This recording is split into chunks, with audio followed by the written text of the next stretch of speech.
NR1 na prática, cultura organizacional saudável.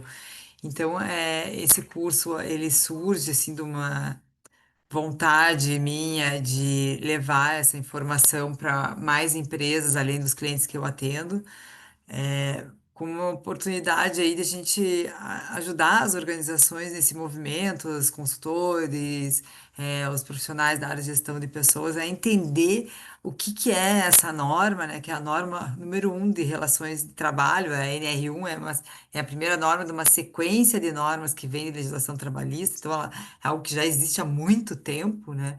Só que agora teve uma atualização e essa atualização ela está diretamente ligada com questões culturais, com as pessoas, com a forma como a gente se relaciona e com o nosso bem-estar e a nossa saúde emocional, que infelizmente passa aí por um cenário crítico nós estamos vivendo, né? A gente pegar os últimos números que a gente tem de afastamentos junto ao INSS por questões de saúde mental são alarmantes e crescimento exponencial, então a gente está vivendo sim uma pandemia que precisa de uma atuação urgente, célere e assertiva, né? Que a gente agora não dá para errar a mão, né? Então, a gente já tem muita experiência, muitas ferramentas que nos ajudam a esse processo. Então, aqui eu vou falar um pouco de mim, um slide travou, cadê? Aí. Então, quando fala assim, experiência, eu falo de NR1, eu me sinto muito confortável. Eu saio da faculdade em 2005 com o desejo e com uma vontade de construir ambientes de trabalho mais humanos e saudáveis. E eu falo isso com uma materialidade que eu tenho junto, que é minha monografia da faculdade, lá de 2005, falando sobre isso. Então, eu me reconheço como uma pesquisadora no assunto, né? Porque eu saí da faculdade querendo trabalhar com isso especificamente, mas eu sabia que eu não poderia, para esse trabalho, eu dependeria de muita experiência, né? Sobre o assunto. E aí, eu comecei trabalhando na advocacia trabalhista, de empresa, dentro de uma transportadora, junto, muito perto do RH. E aí fui desenvolvendo, tive a oportunidade de ter meu próprio escritório, fui sócia de uma empresa de recursos humanos também por 6 anos, que fazia recrutamento, seleção e consultoria. Então a gente implementou algumas áreas de RH, implementamos alguns jurídicos internos e dentro de clientes pelo escritório. E aí foi se misturando aí esse trabalho. Então eu falo que gestão de risco psicossocial é uma coisa que eu faço há muito tempo. E a gente trabalha com, aqui no escritório, que eu tive a oportunidade de fundar o meu escritório, a gente tem aqui muito um viés de trabalhar o preventivo. Então, o nosso foco sempre foi trabalhar com a prevenção da ação trabalhista. Embora o nosso mercado fale, mas está trabalhando contra o seu setor, né, contra o seu negócio, muitas vezes ouvi isso, cansei de ouvir, mas depois da reforma trabalhista aqui dos últimos 10 anos, 7 anos, isso a gente vem tomando corpo, as empresas vêm tomando consciência dessa importância, dessa gestão mais estratégica, né?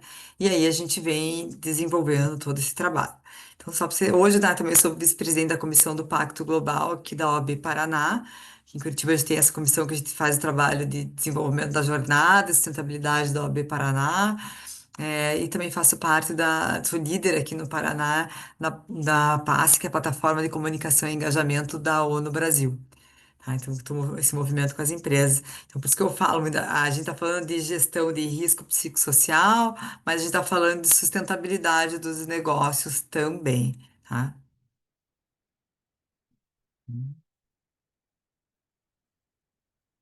Olha, eu não sei, cada hora o computador reage de uma maneira. Ai, meu amigo. Vamos ver se eu consigo fazer assim. Dá melhor. Não.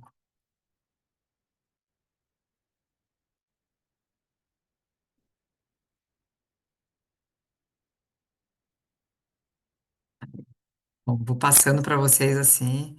E aí, então, eu tenho o meu escritório, que a gente trabalha dentro desses 5 princípios e serviços, né, que estão conectados. Então, a gente fala da conformidade legal, onde a gente trabalha com a prevenção, resolução de litígios, onde estão as demandas, os processos administrativos e jurídicos também. É, e a gente trabalha, a gente acredita na coerência entre prática e discurso para a gente conseguir um, é, conseguir um desenvolvimento do negócio, tá? Então, as práticas de gestão e de governança atrelada à área de gestão de pessoas e à área de conformidade legal.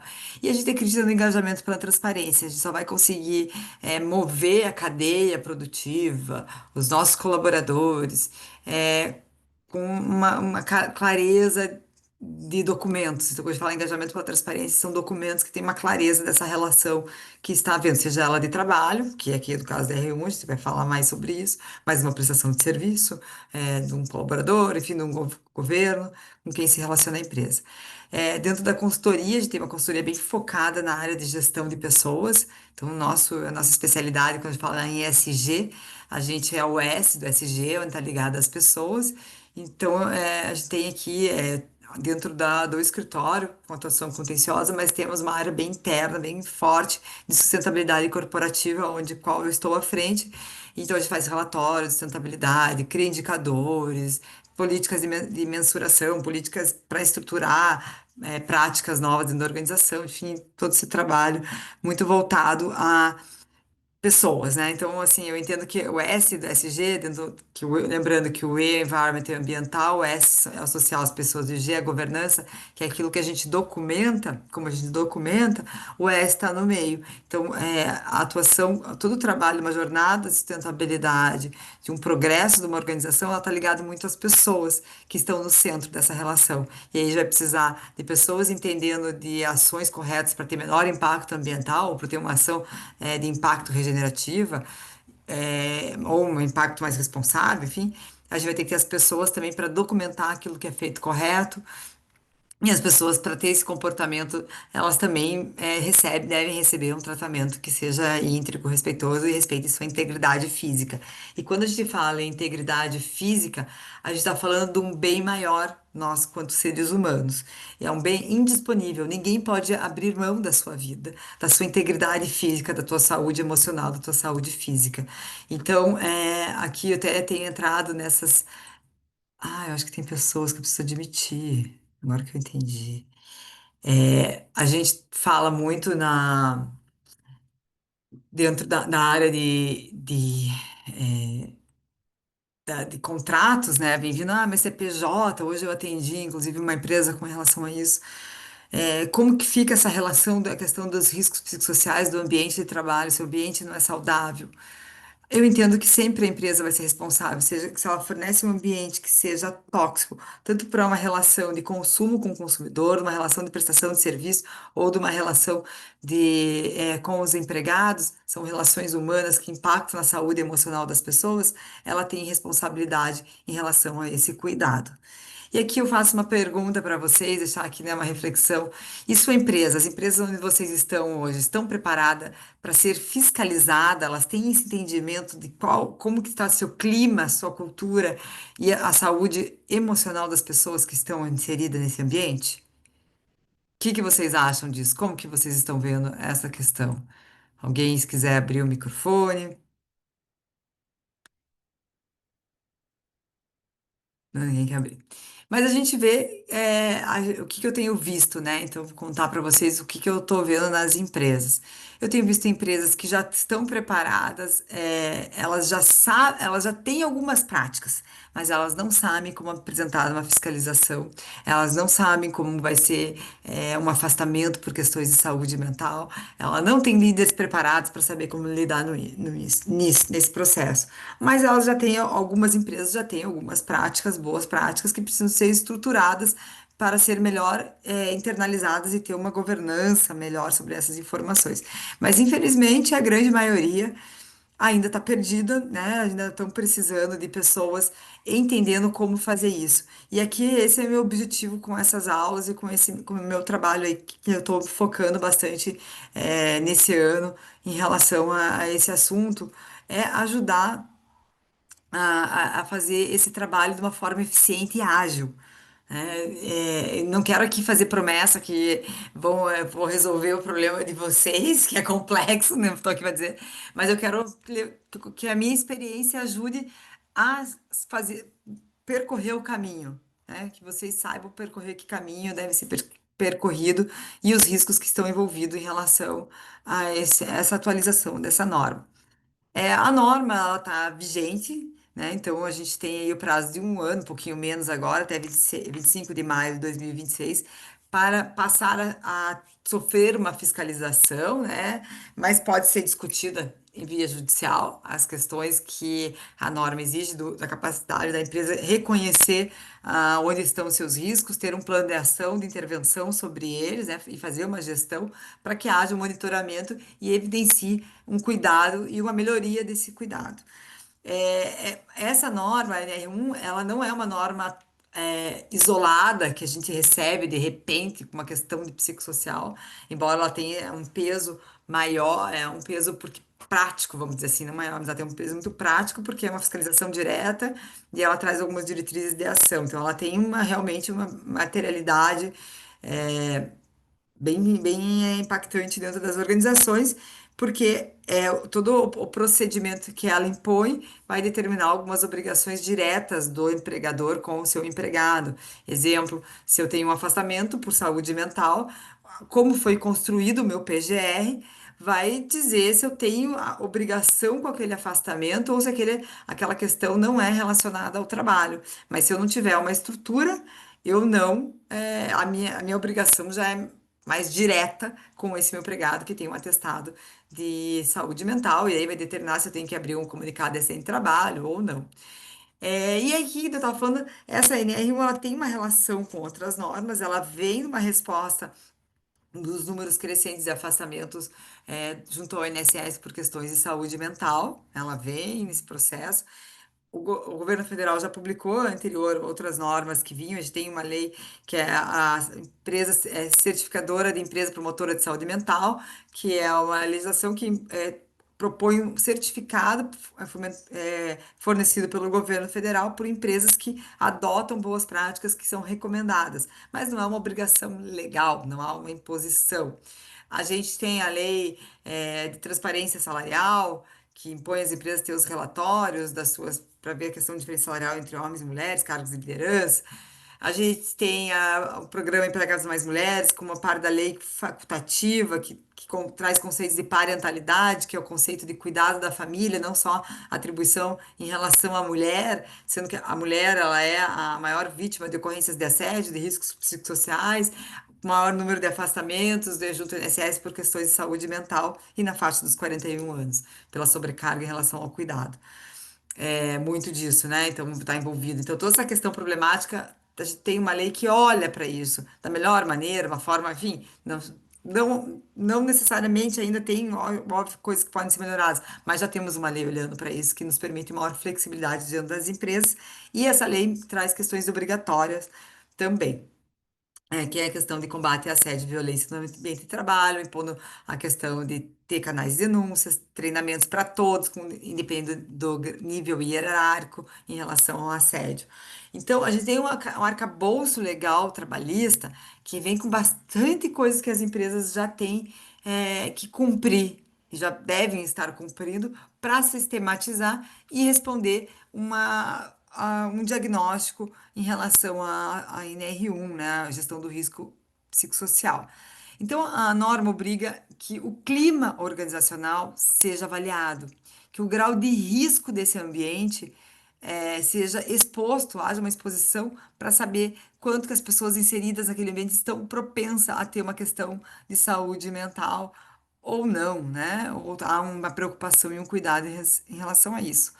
Para esse trabalho, a visão de especialista se faz necessária. Eu entendo que é, algumas são questões de normas técnicas, a gente está falando, então, um técnico de saúde e segurança no trabalho, um especialista, um consultor especialista no assunto, tudo vai depender do tamanho da organização, do risco que foi identificado naquele momento, e aí vai para se construir esse plano de ação, né? E as consequências da não conformidade com relação aos riscos psicossociais, ele impacta a produtividade, o clima, ele pode sim impactar inclusive na atividade física.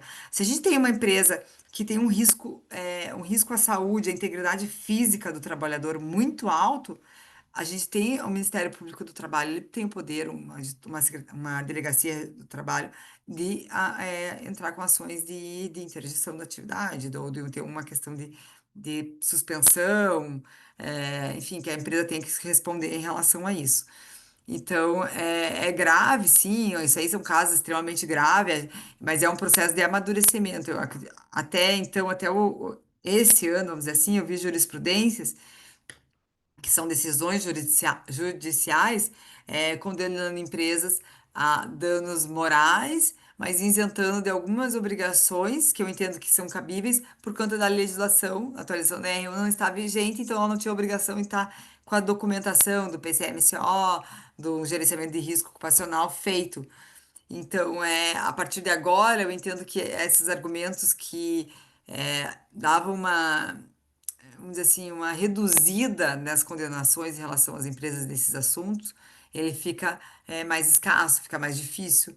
E aí a tendência é que a gente tenha um aumento de condenações com temas relacionados a riscos psicossociais também. Vai ser muito rápido. Então, aqui as principais mudanças da NR1. A gente tem que ter a criação do PGR, que é o Programa de Gerenciamento de Risco, que formaliza. Na verdade, assim, a gente tem o GRO, Gerenciamento de Risco Organizacional, que é feito o trabalho de gestão e é formalizado pelo PGR, né? A criação do PGR, esse trabalho de gestão de risco ocupacional, a gente materializa dentro do PGR e é onde vai estar organizadas as ações preventivas, plano de ação, prazo que vai ocorrer. A gente tem uma maior ênfase em perigos e avaliações de riscos, então uma visão, ela amplia uma visão mais sistêmica das questões relacionadas ao ambiente ergonômico, de acidentes e psicossociais do ambiente de trabalho. Põe a exigência de um plano de ação com medidas e metas e responsáveis, então ela traz o plano de ação já determinando essas ações, o que vem a fortalecer as questões de governança. É, Em relação a MEIs, né, pequenas empresas, elas podem ser dispensadas em algumas situações, mas o PGR pode ser dispensado, mas obrigações em relação a risco psicossocial não é. Então, se tiver, a empresa é uma pequena empresa, um MEI, eu tenho um empregado, eu tenho uma questão de assédio ali, eu tenho responsabilidade sobre essa questão também, né? Não tenho aquelas outras, mas eu tenho algumas. E, falta de intervalo, não dou folga, não tira férias. Eu tenho essa responsabilidade, embora eu não vou ter uma obrigação com o PGR. E o foco de melhoria contínua, né? Com revisão periódica da gestão dos riscos e do PGR, consequentemente. Então, é um trabalho contínuo, não é uma ação isolada. Então, a gente fala do ciclo de implementação da NR1, a gente tem o diagnóstico, que eu falei na aula 1 aqui com vocês, tá? Então, quem não assistiu, tá disponibilizada a aula 1, que a gente fala bastante sobre o diagnóstico. Com base no diagnóstico, a gente vai para um plano de ação personalizado. E aqui eu gosto muito, quando eu falo de diagnóstico, é importante falar que o diagnóstico ele demanda um tempo maior, um olhar atencioso. Então, ele é muito importante que ele seja feito com muito critério, porque para eu saber o que eu preciso fazer, eu tenho que saber reconhecer onde eu tô. Então, é um trabalho minucioso a ser feito e vale a pena o tempo investido para que eu ganhe quando eu for construir o plano de ação e a implementação seja feita para atender aquilo que eu preciso, né? Porque eu já acompanhei casos que eu venho para mim remediar, que foi feito um diagnóstico a toque rapidinho ali, né? Foi feito. E a ação de implementação, na hora que foi implementar, gerou uma revolta com a própria equipe, porque o que estava pegando em relação ao risco psicossocial daquele ambiente não foi identificado e tratado. Não foi feito, foi feita uma vista grossa e foi feita uma ação com viés mais comercial, assim, como se o clima da organização fosse algo que a gente vendesse para nossa equipe. Só que a nossa equipe, no caso a equipe, ela quem está vivenciando isso. Então, se tiver esses viés contraditórios, há uma sensibilidade, elas tendem a reconhecer muito rápido, tá?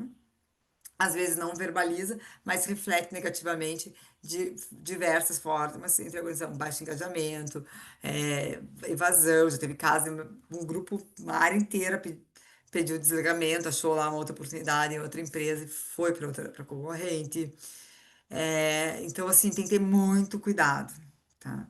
Em relação a como é feito esse trabalho. Então, o diagnóstico investe tempo, faz um plano de ação, aonde vai se mapear as percepções, identificação do que foi feito e vai construir os prazos, as medidas preventivas que são necessárias, né? Então, brainstorm, um grupo de trabalho, entendendo esse processo, e a implementação é onde a gente vai implementar as ações que foram programadas dentro do prazo.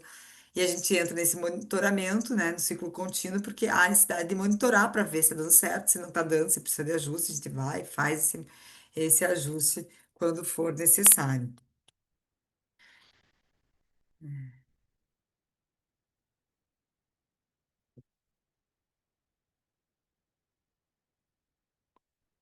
NE1 e cultura organizacional, né? Então, é uma abordagem.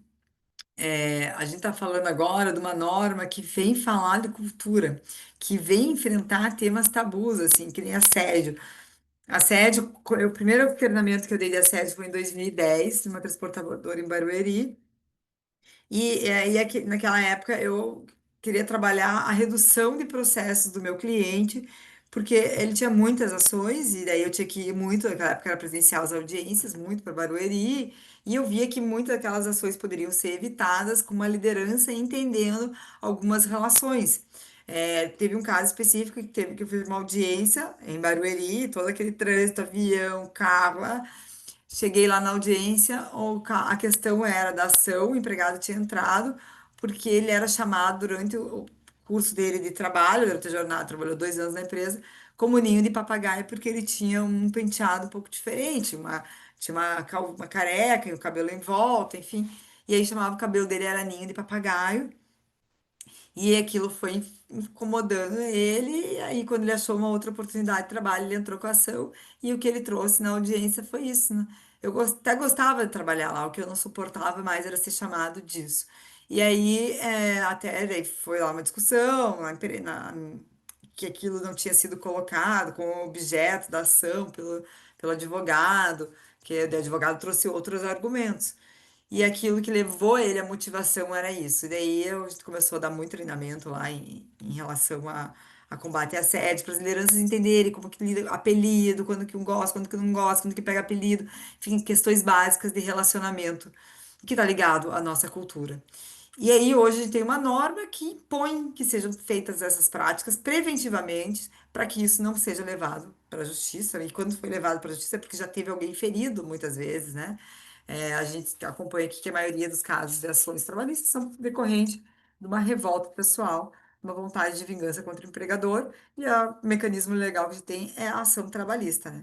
E aí, o advogado que vai garimpando os pedidos que foi sonegados ali do contrato de trabalho. Na grande maioria, é isso, minha gente. E aí aqui eu falo assim, né? A gente tem assim a questão cultural e aqui a gente está falando que não basta ter os documentos arquivados, a gente vai precisar ter isso documentado, é preciso que o GRO reflita a realidade da empresa e ele proponha boas práticas para proteger a saúde e a vida dos trabalhadores. Então, a gente está falando de uma legislação que ela vem impactar na governança dessa empresa, das empresas como um todo, e trazendo mecanismo de gestão, que seriam boas práticas de uma empresa que vem trabalhando na jornada de sustentabilidade. Isso já é um pilar importante, já é reconhecido como estratégico. E agora a gente tem uma lei que põe todas as empresas para trabalharem isso também nesse nível estratégico. Eu entendo que essa norma ela vem proteger os bons empregadores, tá? Porque muitas vezes temos empregadores que estão fazendo de uma forma correta, seguindo a legislação, mas não documentando de uma forma como deveria. E aí tem uma situação que é levada para a justiça e fica prejudicada por não conseguir se defender, porque a prova deveria ter sido feita no curso do contrato de trabalho, não depois encerrado.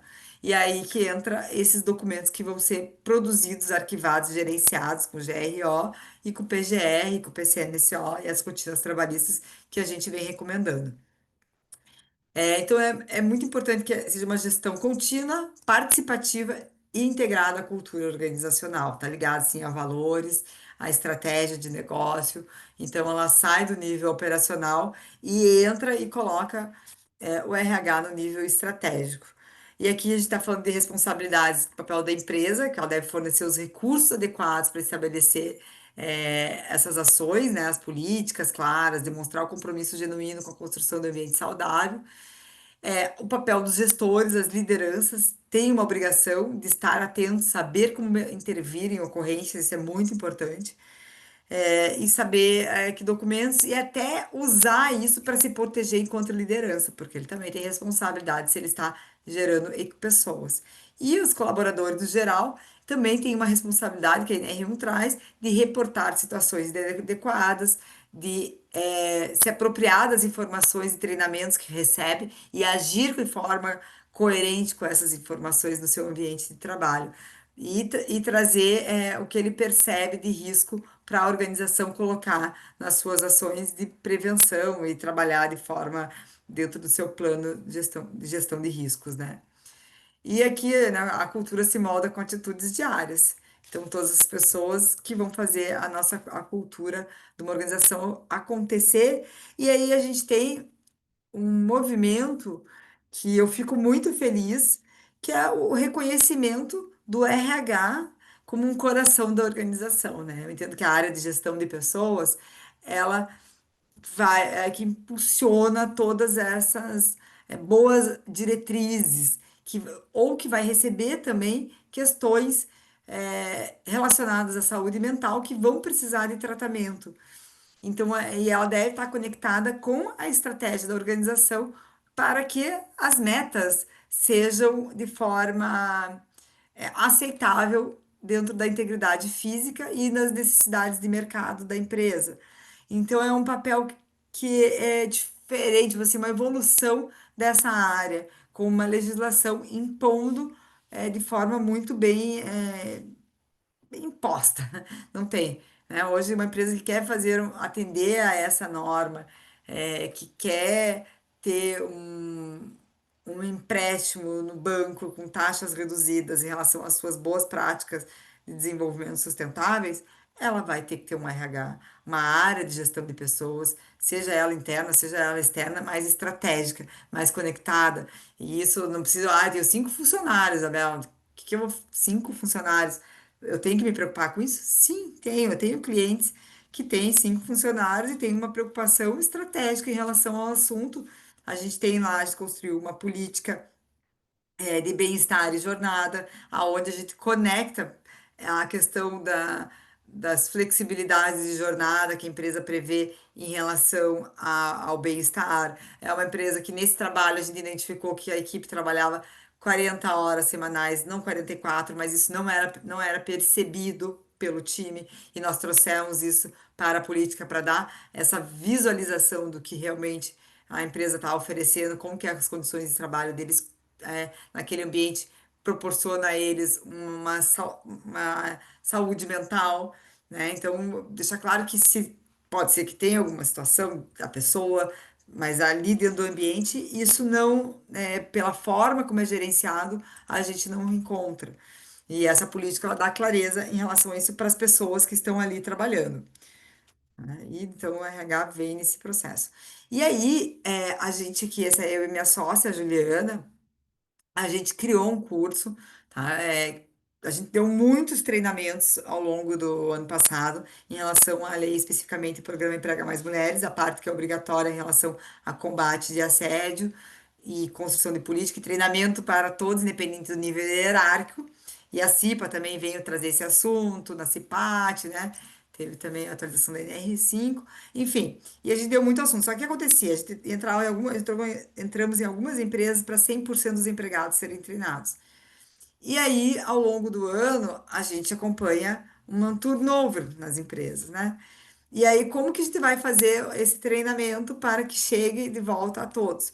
E aí, dessa demanda surgiu esse curso. A gente começou a produzir ele no final do ano passado. Esse ano, no final, no começo do ano, a gente começou a gravar. A gente levou 3 meses gravando ele, 2 meses e meio, precisamente. Então, em final de abril, a gente publicou. Maio, desculpe, maio, a gente lançou ele para o mercado. por aí, foi maio, final de abril. E é o ambiente de trabalho seguro e produtivo, saúde mental da obrigação legal ao impacto. O que que ele quer dizer com isso? Que a gente vai desde essas legislações que trazem, chegamos na NR1 e trazemos conceitos para lideranças e RHs e áreas de gestão de pessoas, bem para esse foco, das ferramentas que eles podem usar para se proteger, para melhorar, para formar o negócio, para ter transparência. Então, eu trago várias ferramentas previstas em normas ISO, como na ISO 45000, que trata da questão da saúde mental, da 37000, que é da PR 2030, que é da norma ISO do SG. Então, eu trago todas as diversas práticas que conectam com a legislação, mas que, de uma forma palpável, para que essas lideranças saibam o que fazer. Sabe que é uma entrevista de.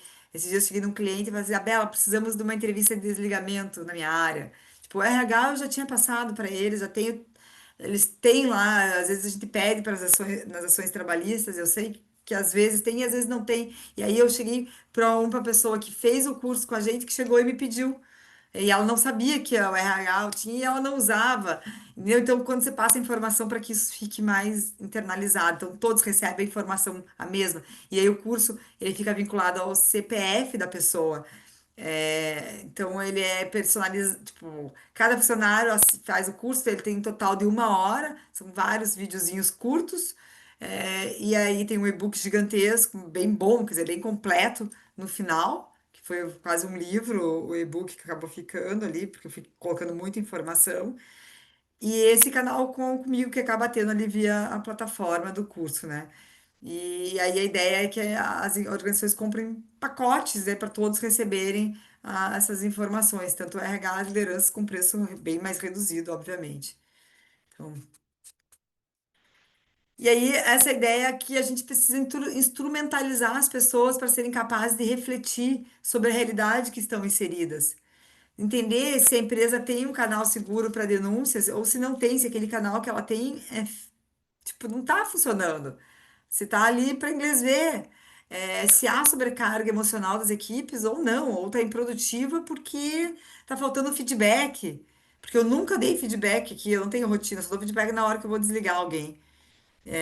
Ou na integração, a gente está aqui atendendo um caso de uma fiscalização enorme em relação à parte de integração da empresa, que a empresa deixava um tempo a pessoa fazendo a integração com cara de já contratado, e aí tá tendo fiscalização, tá tendo que provar, porque não há uma documentação clara, que aquele período era de teste, não que havia a contratação ainda. Então, é a visão de um líder que está atrás de um processo de contratação, que quer fazer esse modelo, ele pensando numa forma como ele se proteger enquanto líder, enquanto a empresa do seu papel, sabe? Então, a ideia do curso é muito isso. E a liderança é treinada para lidar com questões relacionadas à saúde mental da equipe. Essa é uma pergunta que eu quero aqui fazer com vocês, se alguém quiser também se manifestar, porque que eu vejo que essa parte, gente, é muito, muito importante. Porque a primeira pessoa que vai ter contato com uma situação de uma ocorrência de uma pessoa que esteja acometida com uma doença mental, provavelmente vai ser o líder dela. E a hora dele intervir, de saber intervir, pode fazer salvar uma vida, como eu já acompanhei casos com vontade de suicídio, como intervir. No caso aqui, a gente pode trazer o exemplo que teve em relação da BRF recentemente, não sei se vocês viram, um caso de uma funcionária da BRF que estava na linha de produção, ela estava grávida de gêmeos.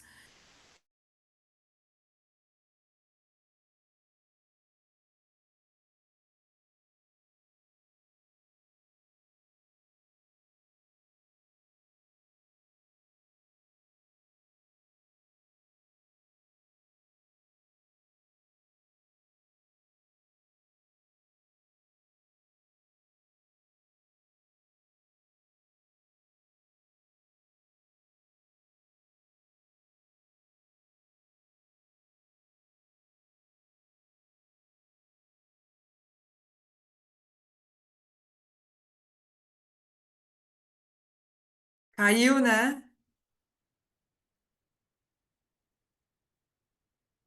Espero que tenha voltado todo mundo. Foi o meu que caiu, provavelmente. Vou aqui só. Aqui.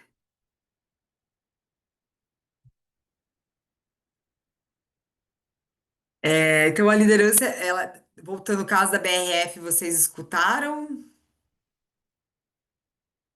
Escutaram? É, então, daí a Suelen teve uma condenação de 150 mil, foi condenada esse ano na vara do trabalho por conta disso. E aí as argumentações assim, que eu vejo, né? Ali foi muita falta de preparo dessa liderança, de ter uma conexão. E daí, na estratégia de defesa da BRF, ela colocou as políticas que eles têm de cuidado com a saúde materna. Legal, a empresa tem, é importante ela ter, mas é importante ela ter isso comunicado para as pessoas saberem agir, né, na hora de uma situação que está acontecendo dentro da empresa. Ah, comentar o caso, a Simone pediu para comentar, então vou comentar com mais calma aqui. Foi assim, na BRF, nós tínhamos uma linha de produção e tinha uma pessoa gestante, uma mulher gestante lá, de gêmeos, e ela estava trabalhando e ela começou a sentir dores e foi falar com o seu líder para se ausentar, para ela ir para procurar ajuda médica, enfim. E aí a liderança falou: não, volta para trabalhar. Você tem que terminar, não podemos deixar a linha de produção. Nisso, ela sentiu mais dores, saiu da linha de produção e foi buscar ajuda e foi de ônibus, né? Tava indo para o hospital de ônibus. Nisso, ela entrou em trabalho de parto na portaria da empresa. E ali ela teve as duas filhas gêmeas e que acabaram falecendo. E aí a gente mostra a fragilidade, né, de uma liderança que deixou uma situação completamente trágica em relação a essa acontecer, né?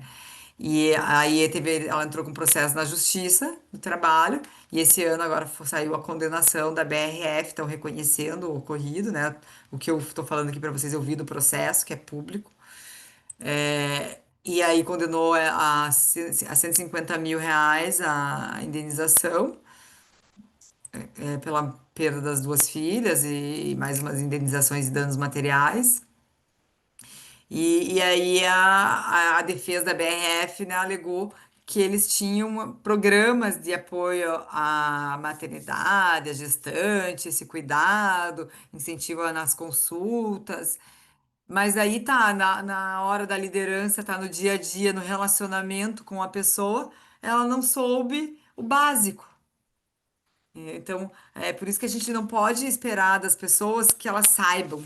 A gente precisa informá-las, principalmente nesses temas sensíveis em relação à gestão de riscos psicossociais e que envolve temas tabus por trás. Então, ele envolve muita questão de mimimi. Hoje eu atendi uma pessoa e ela estava falando que ela fez o laudo, ela está com burnout, nível super alto, é um contrato de franquia que está camuflando o contrato de trabalho, PJ, que não tem férias há 5 anos, e desenvolveu burnout, precisa do trabalho, não consegue sair, a empresa mudou ela de local para longe da família e está num caso que não consegue resolver a própria vida. A pessoa não consegue nem enxergar o que ela pode fazer. E aí a questão de como a empresa não. Aí ele mandou a mensagem do atestado do médico pro líder dele, a pessoa, mandou o atestado, mandou o laudo. E aí o líder desceu a lenha, descascando que ele é PJ, que ele não tem direito a nada, que, sei o quê, chamando de fraco. Né? E aí, minha gente? Esse aí é um cenário que, infelizmente, muito infelizmente, é comum. E quanto mais eu tô falando no assunto, mais eu tô vendo assim, quanto é importante a gente estar preparado para enfrentar de uma forma correta, para proteger as pessoas, para dar entendimento, porque um líder que está fazendo uma coisa dessa, provavelmente ele recebeu um tratamento como esse, ele aprendeu a ser assim. Então a gente está num movimento aí de desconstrução de uma cultura tóxica que adoeceu a nossa sociedade, né? Então, é um ponto. bem sensível, né? É muito mais que um cumprimento de lei, a gente está falando aqui quando a gente fala da gestão de risco psicossocial. E que também é uma oportunidade, eu entendo, uma vantagem competitiva. Porque hoje eu tenho, né, uns clientes que a gente estou apresentando proposta e outros que eu estou implementando. E a gente já vinha, outros que eu já trabalhava, que já tinha essa visão de ter uma marca empregadora, que é quando a gente tá tendo. Geralmente acontece, né? Começa a ter uma dificuldade de contratação, eu quero reter mais minha equipe. E esse é o primeiro indicador, né, de risco psicossocial e também de necessidade de intervenção estratégica anterior da gente falar de risco psicossocial. Então, o desgaste de turnover é muito alto, as pessoas estão com muito atestado. Como é que eu vou trabalhar minha marca empregadora? Cuidando das pessoas bem, a gente vai falar de gestão humanizada, de gestão transparente, gestão ética. A gente está falando disso, né? Da pessoa saber onde ela está trabalhando, com quem ela trabalha, que valores envolve o negócio dela, o propósito da atividade dela. Tudo isso é a marca empregadora. E aí, quando a gente faz uma gestão de risco psicossocial, a gente vai trabalhar essa marca, né? Essa potência que é. E as pessoas que estão dentro do nosso negócio também são quem vão propagar o nosso negócio. São excelentes propagadores para o mercado do nosso negócio também. Então, a gente trabalha desses dois viés, a marca empregadora com a gestão da NR1, quando eu passo ela a ser estratégica. Então, a gente vai aumentar o engajamento das pessoas e as pessoas, quando que elas têm criatividade, quando que elas vão se inspirar a dar o seu melhor? Quando elas estiverem se sentindo bem, né?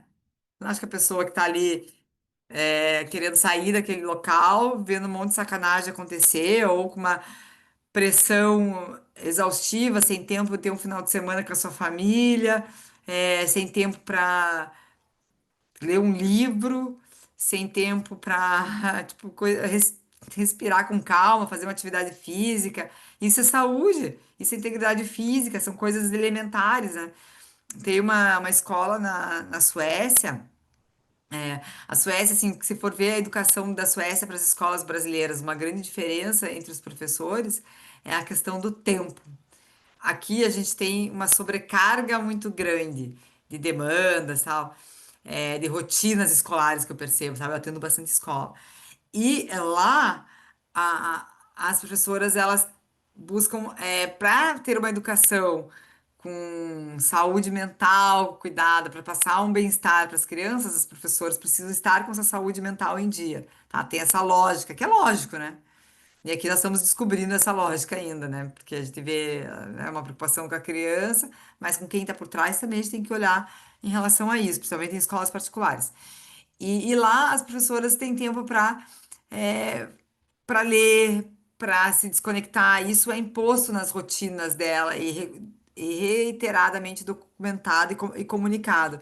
E aí tem uma escola que eu tive contato, que lá os intervalos, eles estavam tendo uma questão que as professoras, como as crianças são pequenas, ela tem que fazer os intervalos, e iam para a sala dos professores lá, comiam bolacha, tomavam café e viam o celular. E isso não tava ficando legal. Tava baixando a energia, o bem-estar dessas professoras. E aí criou uma meta de elas darem voltas na quadra nesses 15 minutos com uma bonificação ali, entre elas com game recreativo, para estimular essa atividade física de sair, andar, ver o ar e respirar. Então, a gente está falando de questões pequenas que podem ser implementadas por qualquer negócio, mas que tem que ter esse olhar aí de atenção para as pessoas, né? Então, a gente passa a olhar muito forte nas pessoas. Uma coisa que eu tenho que tem dado muito certo aqui o Comitê de Saúde Emocional dentro das empresas, dos trabalhos que eu tenho feito, é trabalhar com o comitê, seja ele na área da jornada da sustentabilidade com a organização, seja na gestão de risco psicossocial. O comitê eu formo ele com grupos multidisciplinares que vão olhar pelas questões de forma multidisciplinares, e ali a gente vai criando um plano de ação, reconhecendo, documentando, comunicando, envolvendo outras áreas, tudo vai saindo ali do comitê. Assim, é incrível, faz 2 anos que eu estou trabalhando muito com os comitês, E é muito legal essa experiência para as organizações. Todas que eu estou trabalhando estão extremamente satisfeitas pelos ganhos secundários do comitê também. Então, trabalhando a jornada de sustentabilidade. A comunicação entre as áreas melhora, diminui conflito entre a área, cria as ações integradas. Tudo isso está ligado à gestão de risco psicossocial. Trabalho o propósito coletivo. Aí, quando a gente vai focar em risco psicossocial especificamente, eu consigo trabalhar numa área que está tendo uma questão de rotatividade maior, da outra que está tendo menor. A gente faz um benchmarking com essa área, entender que processo que é diferente lá, o que não está sendo levantado. Então, teve uma lá que a gente, problema com estagiários. E aí a gente resolveu olhando para a universidade que tem próxima, buscando fazer uma parceria com aquela universidade próxima à entidade econômica, que para aqueles estagiários virem daí lá ter já tá no reduto, né? Porque era o problema maior, era que estavam contratando estagiários de longa distância, moravam muito longe daquela unidade. Mas isso foi visto aonde? No comitê, com essa gestão estratégica e essas conversas. Então, eu super recomendo, eu acho que é uma dinâmica legal de trabalho, mas exige, sim, questões de conformidade, de transparência, de confidencialidade das informações. Então, tem que ser um grupo muito cuidadoso na hora de montar. As pessoas têm, a gente faz regimento interno, tem regras a seguir e tem compromissos em relação às atividades ali do comitê com essas pessoas que estão ali dentro, né? Principalmente de confidencialidade, que são temas sensíveis, são temas que a própria LGPD trata. Então, não é, são questões que a gente pode debater coletivamente. Quando eu vou levar para o coletivo, eu já tenho que estar com uma coisa muito bem estruturada e sabendo o que eu vou fazer e como que eu vou fazer. Aí aqui, né? Não há gestão de riscos eficaz sem pessoas engajadas e não há cultura saudável sem escuta, confiança e propósito coletivo. Essa frase é minha. Eu entendo que aí é essencial esse trabalho da cultura para a gente ter uma gestão de risco eficiente, tá? Senão a gente fica na parte de formulários, de atender isso, mas eu entendo que se for feita uma questão só para forma, a gente pode estar até abrindo um risco maior para o nosso negócio, tá? Isso para mim é bem evidente, porque às vezes eu estou cutucando pontos que é sensível e eu não tô sabendo cutucar ele, né? Então aí é melhor a gente ter muita cautela para fazer, dar passos pequenos, de acordo com aquilo que a gente consegue ser capaz de monitorar esses passos para melhorar e assim ir alargando os passos, tá? É um processo muito contínuo e depende dessa relação próxima entre as pessoas, com humildade, porque vai depender de uma escuta, e se a gente tem uma liderança que não escuta, a humildade não vai estar presente, provavelmente. Então, eu vejo que esses são pontos muito importantes para a gente avançar. E aí, eu trago aqui para vocês, aqui nessa minha aula, eu trago algumas coisas. Então, é que eu posso voltar aqui. Eu, eu trago um formulário, tá? Que esse eu vou dar a senha no final. Esse formulário vocês vão poder analisar esse formulário, tá? Eu vou dar assim para todo mundo que está na aula, vai ficar até o final aqui comigo. Sim, a ideia é que fiquem para a gente, né? Eu tô aqui dando conteúdo e quero que vocês fiquem comigo até o final, para cumprirem. E aí esse formulário ele é bem extenso. Ele tem uma parte que vai ser para vocês avaliarem o grau de risco das ações, das perguntas que eu respondo, que são checklist ali, vocês vão respondendo. Tem uma parte mais reflexiva, tem os documentos que são essenciais, para que seja feito dar os primeiros passos do diagnóstico, tá? Ali estão os pontos essenciais, tá dividido em relação ao período do contrato de trabalho, pensando nos profissionais CLTs das organizações.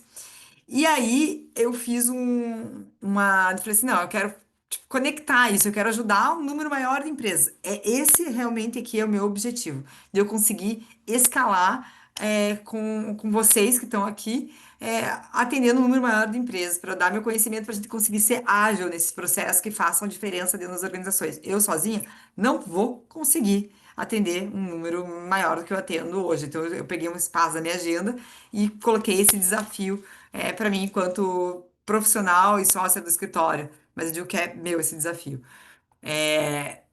Então, daí que eu montei. O formulário, então todo mundo vai poder acessar e preencher. Aí eu fiz aqui uma oferta, a oferta um que são 3 encontros online, tá? A minha hora custa R$ 500 aqui do escritório. Qualquer pessoa que entre aqui pedindo uma consultoria, esse é o valor. Então, aqui seria 3 encontros, né? 3 horas de consultoria. Acesso ao curso online completo, aquele curso que eu disponibilizei, que tem 1 hora de treinamento, que você vai sair CPF da pessoa que tiver o acesso capacitada. E aí, nesses encontros, eu vou analisar o formulário com vocês. Então, no primeiro encontro, a gente faz uma análise conjuntas ali dos pontos, conversa sobre a realidade da organização onde está inserida, né, a gente vai refletindo e conversando junto. Você tem o tempo de trabalhar 7 dias dentro da empresa. A gente marca depois de 7 dias, até 7 dias, um retorno, né? Então, para fechar ali uma semana de ciclo. Volta pra gente, marca ter segundo encontro, vê que conseguiu o documento, que faz, que tá, para onde que encaminha, enfim, eu dou essa orientação, a gente analisa, tira a dúvida, mais 1 hora de treinamento, volta para agir mais uma rodada interna, mais uma semana trabalhando na empresa, e volta para a gente fechar ali essa análise preliminar em relação ao risco psicossocial da organização. Então, daí é o formulário, 3 horas de consultoria para apoiar nesse processo e o curso online. Tá? E aí, o outro pacote que eu fiz é de 1 hora. Então, tem o formulário, né, que eu falei, todo mundo vai receber. Aí, 1 hora sobre ele para trabalhar. E ali, a partir dali, você consegue ter os primeiros passos aí para esse diagnóstico aí, começar a trabalhar essas ações. Tá? Eu contar aqui os valores, né? Contato comigo pelo WhatsApp, aqui tá meu WhatsApp direto. Então, como que funciona, né? Minha hora é R$ 500 mesmo, aí qualquer pessoa se quiser ligar para o escritório, enfim. Aí eu fiz 3 horas de consultoria, mais o curso online por R$ 1.000, tá? Então dá um desconto de R$ 750. Aí o outro pacote é 1 hora de consultoria, mais o curso por R$ 500. Então eu dou o curso com 20% de desconto. Tá? O curso tá bem completo, tá? Deu bastante trabalho para gravar, bastante investimento de recursos. E aí ou o curso só, que daí eu dou oferecendo um desconto aí de 10% para quem tá aqui com a gente. Essa promoção vai valer até o final do mês. A gente vai mandar um material lá no grupo do WhatsApp, ou que quiser me mandar um WhatsApp já direto para mim, com as informações, porque eu sei que muitos de vocês dependem da aprovação dentro da empresa, e aqui a ideia é a gente falar com saúde mental e com nada dessa coisa para ontem, essa coisa de venda escalável, assim, que gera mais tumulto do que propriamente ação, né? Eu quero que seja uma coisa pensada por vocês, que faça sentido aonde as pessoas estão e que haja tempo para levar para uma alta administração, se for o caso, se for algum profissional da área de gestão de pessoas também. Então, aqui está meu contato, a gente vai valer até o final do ano. Eu vou mandar um resumo ali das 3 opções, para caso alguém queira conversar com algum cliente, com alguma liderança, assim, tá? Aqui tem o e-book gratuito, tá, que está disponível. Muitos, acho que de vocês me conheceram através desse e-book, talvez. Até depois eu queria saber de vocês, da onde que vocês vieram, da onde vocês conheceram. O meu trabalho para gente saber o que está dando certo, né? Eu vou agradecer. E aí. E aí que a questão da que a gente está falando, como eu falei, né, repeti algumas vezes, vai além da obrigação legal. Se o ambiente de trabalho nos polos econômicos do país continuar adoecendo as pessoas, o problema se agrava, prejudicando ainda mais os negócios com escassez de mão de obra saudável e engajada. Então, aquele contexto que se retroalimenta, né? Infelizmente, é isso, e é isso que a gente tem que trabalhar contra. Aqui a Simone mandou uma mensagem: demandas que foram silenciadas por tanto tempo, e infelizmente ainda são. Sim, Simone, exatamente. A gente agora tem que falar sobre isso, é obrigação legal, né? Então isso é muito bom. Né, infelizmente, chegou tarde, que nem eu falei, né? Eu tô desde 2005 pesquisando e querendo trabalhar, trabalhando com o assunto, né? Querendo trabalhar, vamos dizer assim, de uma forma mais estratégica, buscando espaço, cavalgando, né? Fiz muito trabalho voluntário, muita empresa que eu tenho contrato hoje, que eu trato dos processos, a gente fez muitas questões sem nenhum pro bono por acreditar nesse trabalho. E hoje não, né? Hoje agora o mercado tá aí tipo, tem que fazer, porque senão não tem, prejudica meu empréstimo no banco, no BNDES, no Banco do Brasil. O meu cliente está pedindo isso, tipo, eu tenho uma transportadora que ela presta serviço para a Braskem quer saber os indicadores dela de gestão de pessoas em relação a essas questões. E aí ela tem a DRU, mas antes da DRU ela já tinha que responder. E aqui eu mandei para vocês a senha da planilha no chat, @nr1 prática 2025, tá? Aí acho que lá no grupo do WhatsApp tem a planilha, eu posso mandar aqui. Alguém não tá no grupo do WhatsApp que esteja aqui? Porque eles podiam me mandar um oi no WhatsApp e aí eu te mando a planilha por lá. Porque a planilha tem essa senha, tá? E eu acho melhor, eu vou mandar para vocês aqui, me aguardem um minuto, porque eu tenho medo que não seja para mandar pelo WhatsApp, agora pensando bem. Deixa eu ver aqui.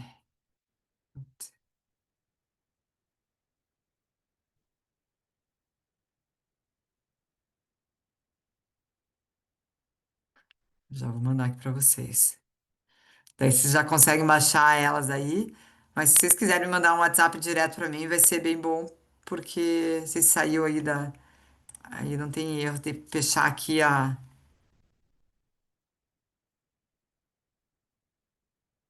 tela.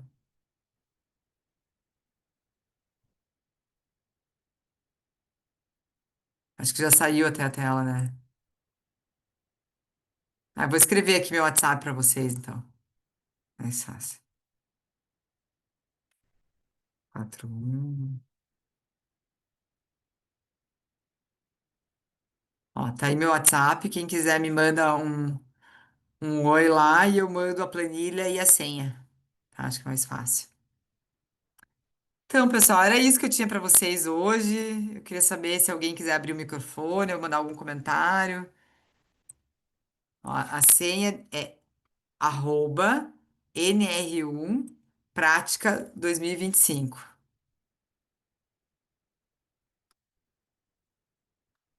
Ah, se alguém quiser, o material tá bem, ele tem uma noção bem sistêmica. Quer dizer, ele precisa uma interpretação sistêmica, mas ele tem umas perguntas que avalia de uma forma ampla a organização. Simone, pode abrir o microfone se quiser falar ou quiser escrever. Oi, gente, boa noite. Boa noite, Simone. Isabela, eu quero começar te agradecendo. Acho que eu não vi a aula um, mas é sempre tão raro encontrar pessoas que têm assim, essa disponibilidade de compartilhar conhecimento, né? Uma trajetória aí pelo que você está trazendo, né? Eu sou assistente social, eu trabalho numa prefeitura aqui no município de Sertãozinho, né? E eu sinto que Ah, legal. assim. Eu sinto que essas normas ou a cobrança dessas exigências legais, elas chegam um pouco mais atrasadas, parece, nas empresas públicas. Não sei, pelo menos as pequenas, para os municípios, né? Eu Uhum, estou recente, né, nessa área de atuação, eu trabalho com treinamentos no setor onde eu fico, segurança e saúde ocupacional. É um departamento que cuida dessas três áreas, né? E a gente vem tentando se apropriar do conteúdo dessas questões da atualização da NR1 desde o ano passado, mas a gente ainda sinto que é um assunto muito desafiador. A gente tem pautado, né, com a direção a necessidade de treinamentos nessa área. Por mais que a gente tente, assim, acessar bibliografias, que a gente leia, tem essa dificuldade de aplicação mesmo do instrumental, né? Que eu uhum, acho que para nós hoje esse é o maior desafio para a equipe do departamento, né? Nós temos médico do trabalho, temos psicólogo, enfermeiro, engenheiro de segurança e técnico de segurança. Mas a gente tenta pautar, assim, esse desafio de atuação da equipe multiprofissional mesmo, né? Já que nós temos toda essa equipe técnica no local. Então, assim, tô baixando material, tô fazendo contatos, aí eu vou levando para a chefia as coisas para a gente ver o que que a gente consegue avançar. E aí queria conhecer, saber se vocês têm essas experiências também com prefeituras, né? Com empresas públicas, e se você conhece a atuação do serviço social, né, de assistentes sociais, nessa avaliação, tanto, né, na avaliação dos riscos, né, quanto nessas estratégias de prevenção mesmo. E É obrigada, extremo. tá? Ah, imagine, obrigada a você aí por tanta, por trazer assim essa conexão, é isso que eu preciso para continuar tá fazendo isso, né? Porque senão também eu tenho que eu quero saber como é que tá, se tá meu conteúdo tá fazendo sentido para quem tá me ouvindo, e tá ajudando a colocar a mão na massa. Então, assim, respondendo as perguntas, eu atendo, assim, eu trabalho com algumas prefeituras, eu tenho bastante contato aqui nas ações aqui do Paraná, em relação à Secretaria de Desenvolvimento Econômico e Social do Estado do Paraná, então, pela OAB, a gente tem alguns trabalhos, e é dentro dos municípios, tá? Tem um projeto Polis ali, aqui do Paraná, que eu tô envolvida na parte estratégica, sabe, como consultora. E a gente tem também aqui, que eu acho que esse é um ponto para você, dentro da prefeitura, pensar e ver como conectar aí, não sei qual que está o grau de amadurecimento do tema, é em relação à lei de licitação, que traz umas obrigações em relação à sustentabilidade. E aí, quando a gente fala sustentabilidade, as pessoas ainda têm um viés muito verde só. E aí é puxar para tua área também, sabe? As obrigações para contratar fornecedores para prefeituras, porque a gente tem essa questão aí dos terceirizados, né? Que é bem sensível, bem sensível. E eu tenho. Qual que era a outra pergunta tua? Agora me fugiu.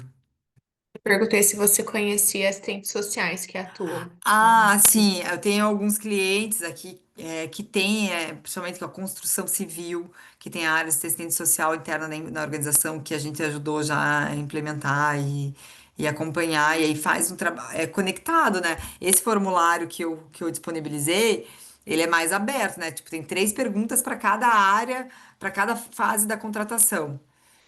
Então, a gente pode, de acordo com a especialidade e estrutura da organização, explorar mais, né? Aqui eu fiz uma coisa que é um documento que qualquer um possa usar dentro da sua área para ter essa visão, tá? Agora a gente tem uma organização que já tem um técnico de segurança, já tem uma assistente social que está acompanhando e mensurando e acompanhando essas demandas que vão acontecendo, que precisam dessa questão. A gente, o mais recomendado é o comitê, né? Aí o comitê, você cria uma estrutura ali com essa equipe, tanto de documentação quanto de ação fora, para ação dentro, e isso vai organizando.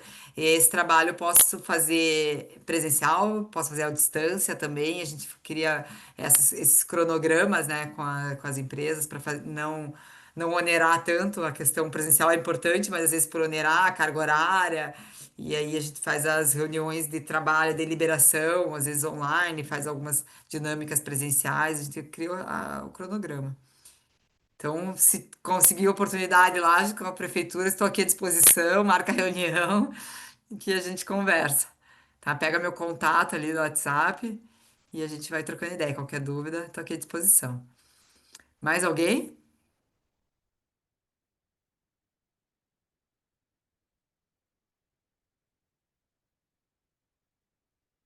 Mais alguém, pessoal? Bom, então vamos encerrar essa aula. Obrigado de coração aí por vocês que estiveram aqui presente. Foram 3 encontros, deu pessoas diferentes neles e alguns repetidas. Então foi bem bacana, sempre teve uma troca legal. Saio motivada desses encontros aí, porque tem bastante pessoas com dúvidas e com enfrentando esse desafio, e eu estou aqui disponível para ajudar, enquanto propósito, enquanto profissional, né? Então é sempre um prazer aí de poder se realizar profissionalmente e ajudar as pessoas. Obrigada, obrigada, Virgínia. Que bom que você gostou, né? Agradeço de coração. E quem puder comentar lá no grupo, dar essa movimentadinha do que achou mesmo, né? Para eu ter esses feedbacks, que eu nas redes sociais, que é isso que a gente leva, né, dessas aulas também, para o mercado querer estar com a gente em outros momentos, né? Se quiser falar alguma coisa, Virginia, vi que você abriu a câmera. abrir a câmera, mas assim, eu estou muito Mas gostei de ver seu agradecida. rosto. Estou muito agradecida realmente por você dispor tanto tempo. Eu sei que você tem um objetivo que é passar essas informações, principalmente nos convidar para o curso, que deve ser muito legal, mas eu agradeço tudo que você está fazendo, tá? Você, tua empresa. Ah, legal, obrigada. É um propósito, né, de te ajudar a entender isso para gerar melhores relações, mais saudáveis e um mundo mais pacífico, né, talvez, para o futuro. Mas obrigada. Então tá, pessoal, um bom descanso a todos, uma ótima semana e fico aqui à disposição. Ok. Tchau, tchau.